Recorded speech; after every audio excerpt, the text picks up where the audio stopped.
SSC 2026 সালে ঢাকা বোর্ডের MCQ এর 16 নম্বর প্রশ্নের সমাধান।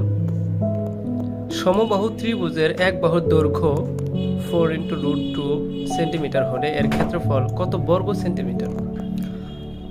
তো আমরা ত্রিভুজের ক্ষেত্রফলের সূত্র জানি, যে আমরা জানি সমবাহু ত্রিভুজের ক্ষেত্রফল নির্ণয় সূত্র হলো যে 4/√3 × a²।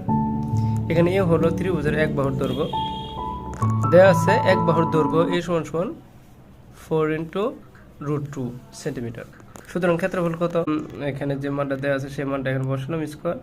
তো আমরা এটা গুণন করলে এখানে যা আছে তাই, এটা গুণন করলে 4 × 4 = 16, আর 2 এর উপরে যেহেতু রুট আছে এটা স্কোয়ার করলে রুটটাও কেটে যায়।